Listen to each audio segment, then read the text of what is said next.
Hello once again everyone, another week, another bonus video. So today we're going to be continuing talking about guards. We went over Vom Tag last week, now we're going to talk about Ochs. So, Ochs can look like a couple different things. There are honestly a million variations of Ochs, just like there are Vom Tag, but in general you have two Ochses that are going to be used. You have Ochs on your right and Ochs on your left. Now the biggest difference between the two is going to be that if I hold Ochs on my dominant side, which in my case is my right, my arms will be crossed. If I hold it on my non-dominant side, my arms will be uncrossed. What this leads to is minor differences in how each can work for you. So for example, my arms are crossed on this side, I only have that much physical reach. So as long as my dominant arm is, I cannot physically go further without taking a hand off the sword. However, I have a little bit more strength here. It lends itself into a cut a lot easier. It lends itself into a couple cuts actually. I can also, usually I find I can control the point a little bit more, which is kind of nice. I have a lot more strength here and it's better for defending your head. Versus left Ochs, I have a lot more reach. Basically almost the full extension of me doing a normal cut. It can be held a lot more forward. It does still lend itself to doing some cuts, don't get that wrong, but they're not dominant side cuts, so they are weaker. Usually if I'm going to do a cut out of this Ochs, it's going to be an as that lends itself to it quite nicely. This does as well, but usually I prefer to do it out of my left. Now, the important thing to note is how high up should your Ochs be? When do you go to Ochs? The difference between passive Ochs and active Ochs, and things of that nature. So let's start with how should your Ochs be formed. So if you want to form it on your dominant side, you can start in Vom Tag. All you're going to do is you're going to stick the tip out forward, then you're going to raise up the pommel. This should form about where you want it to be. Now, you will see Ochs sometimes held much closer to the head. You will see Ochs held kind of withdrawn. This turns it into Finestra, the window guard from Fiore. You'll see it right here, you'll see it here, you'll see it up. It can vary. The most important thing is it's depending upon what you want to do.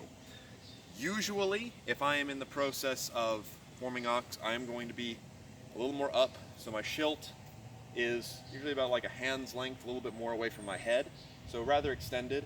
It's up above my head, and my arms are not locked, but strong. The way I was taught to do Ochs is to imagine it like you're doing a push-up. So my arms are up like I would be able to do a push-up. So if I were to set the sword down, my arms are extended enough for me to actually use that ability. Now, sometimes I will hold an Ochs that is lower, or I will extend my Ochs. Now, when it extends, that actually starts to turn into long point, so we're not going to go much further down that rabbit hole.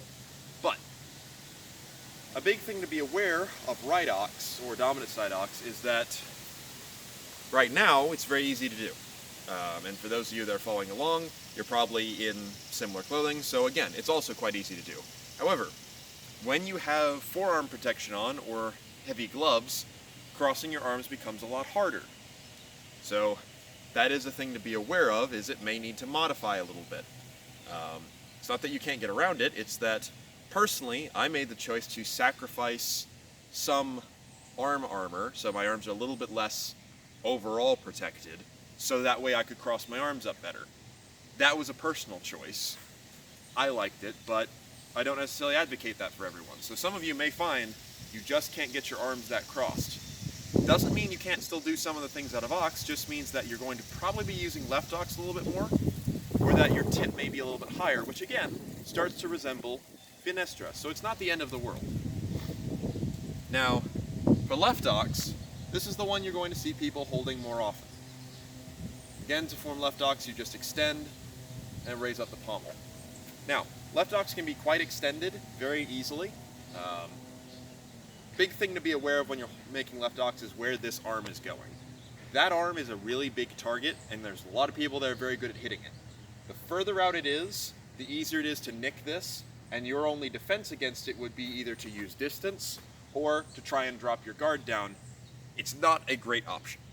So, be cognizant of where this elbow is going and don't let yourself extend past that unless you are on the attack. So, important thing about left and right ox.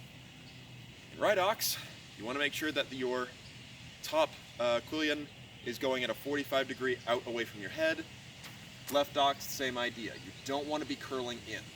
If you curl in, you're exposing your knuckles, and you're going to end up with binds on the flat of the blade, which we'll talk about again in a moment. But, back to left ox. Now, you will see people do this. You'll see it in the historical manuals, you will see it in other sword systems, and you will definitely see it if you're a teacher talking to new people. Is it a bad thing? Yes and no. This is not necessarily horrible, but the issue is right now I'm holding up the sword, it has the strength of just one arm. I want it to have both arms. And especially if someone gets used to holding ox like this, they're going to try and wind like this, which is not going to be putting the necessary strength into it. Just like I said, I was taught to do it like a push-up, so I want both wrists in line with my hands, in line with the sword. So I do not advocate this. However, having said that, I do a form of ox sometimes when I am retreating, where my arms are lower overall, as opposed to higher. But I don't like this broken, well, it's not broken, but I don't like that when I'm holding it as an active guard. So, now let's talk about some variations in little things you can do and how it changes. So, biggest difference would be whether or not you're doing ox with the thumb grip. So, for example, this is it on my right side, this is it on my left side. Right? Now, what putting the thumb on does for you is that rather than them coming down and binding on your edge, which they will stick slightly if the swords are sharp, not like locked together, but they will stick sharp, somewhat. And if you have a lighter sword than your opponent, so for example, this is my Chablowski, this is what I used to spar with in tournament. This is pretty chunky. I'm not worried about losing any binds based purely on the sword. My Albion Mire, however, if you get onto my flat, it will bend. It's a lighter sword overall. So that means I have to be very cognizant of where my edge is. So if I go to bind against somebody and it's like that, my tip is going to be pushed off to the side, not because my hands are pushed, but because the sword is flexing. So, if you have the edge up, you have essentially an unbendable part of the sword. So you'll want that for some actions, usually winds, or sometimes even if I am transitioning from flug to ox and catching a cut, I definitely don't want that guy to flex. So, that's what you want to be using the edge for. Also, in general, when you'll hear this argument a million times, pairing with the edge, pairing with the flat, it's 6 1/2. I look at it in regards to what you want to do. If I pair with the edge, it's going to stop the sword. It's going to stop that sword dead, and then I can usually come in with a thrust or something along those lines.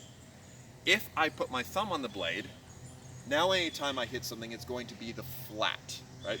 Now, it's not that you can't wind like this, and I used to wind like this. I would come in, bind, and then I would use my short edge to bind against the opponent as I thrust, which then led to Zwerkaus. That is an option. There's nothing wrong with doing that. Some texts describe that. But when it comes to ox, if I hold it with the thumb, I have a lot more crossguard protecting my head. It's a little easier for people to hold in heavies, so it became a little bit more popular, and it leads into thumb techniques, which again are very popular.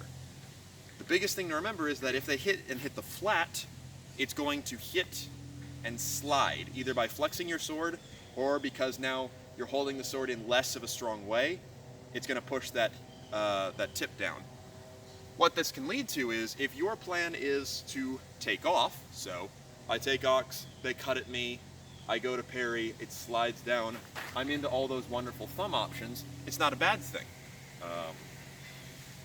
It also will usually come up if you just happen to be doing a thumb technique, you have ended in ox, and now they are giving you a response. So for example, the Zwerkau, most people are familiar with it going boom, boom. One of the great counters to it is that if someone goes to do a Zwerkau, you step up and push hard against the tip of their sword. You're essentially jamming them. So that way you can thrust in from below. That leaves them in this sort of spot. Now the smart way to get out of that is to slide off with the flat and then cut from over top. Which, if you look at it, is essentially you got caught in a flat ox earlier than you wanted to. So, it comes up a lot, and that situation will come up. I also used to, when I was fencing competitively more often, I would very often hit, do whatever, and withdraw with a flat thumb grip ox. It felt good, it protected me a lot of the time, it kept my tip out there, and if someone did try to cut me, I could very easily move into whatever I was going to do to defend myself. It also allowed me, if they attacked me and I had to actually parry, to step back with a cut, which is a good thing to have. So, that's one of the reasons you might use thumb grip versus non-thumb grip. Now, we talked about the 45, we've talked about your thumb position, we've talked about your arm position. Another thing to be aware of when it comes to forming Ochs is what you can do with it. So, you can thrust and cut out of Ochs, but in general, it is a point forward guard. It is meant for thrusting. I would argue that if you are doing the non-thumb grip version, it's more apt for thrusting. If you're doing the thumb grip, you can thrust and cut, probably 50-50, more, well, 60-40. But in general, Ochs is meant for the thrust. So, what can you do out of Ochs? Well, number one, Ochs is one of those guards I don't really recommend you stand in. So, Vumtag, very hard to read, very active. It can turn into a bunch of things as we've talked about. It's also very mobile. Ochs, it is less mobile. It's not that I can't move around with it, it's that I am sacrificing a lot to do so. My arms are locked to one side and they are out, regardless of which side that is. It's also got some pretty obvious weaknesses, which is, with the point extended, all you have to worry about is getting past it, really. And then most people will tag your arms.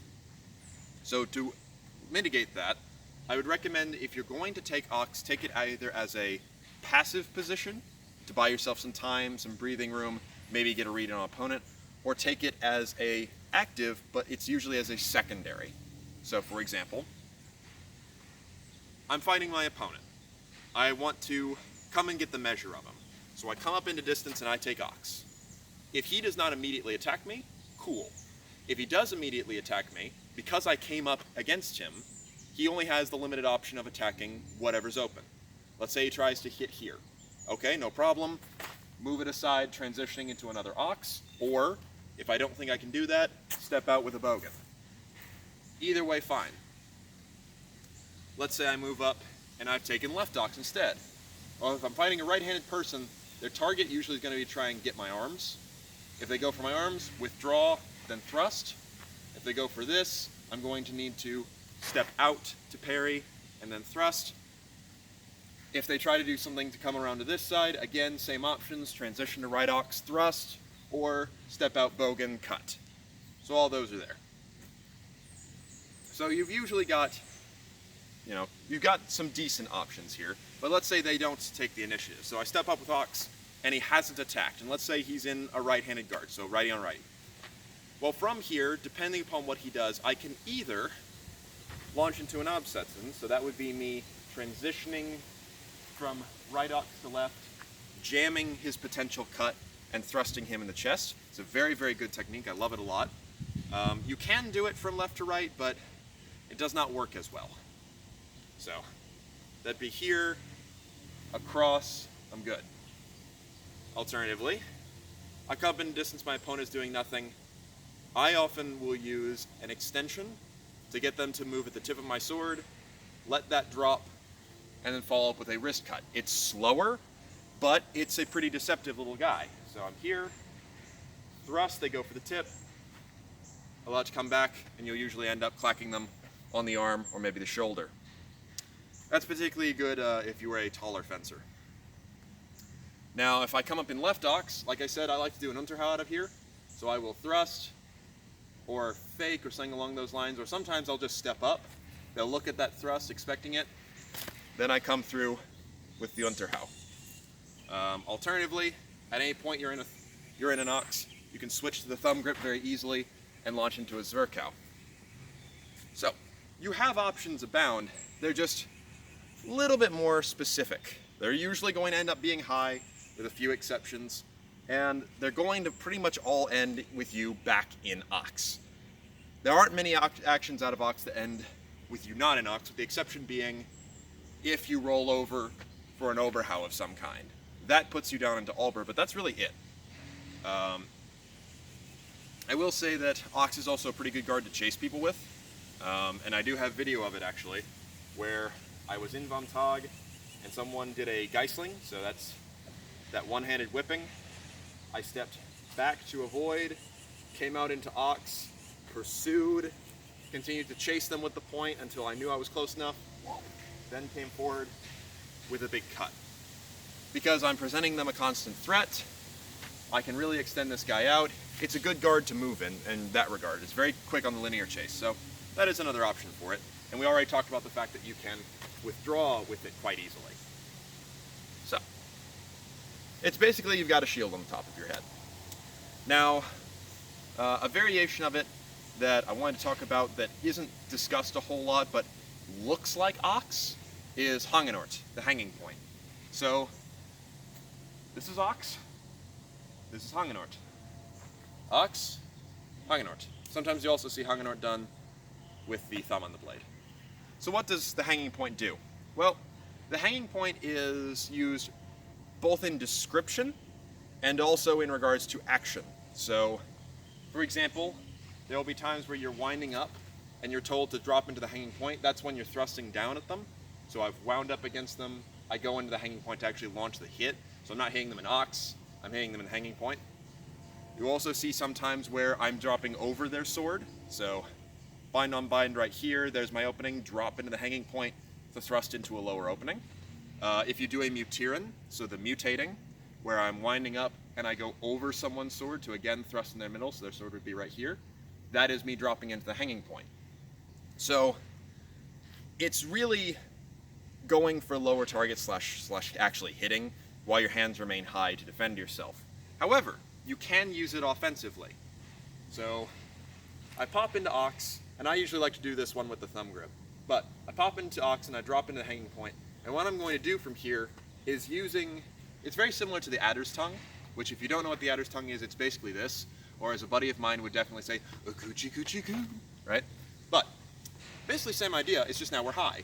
So here, and I'm just harassing you with the point.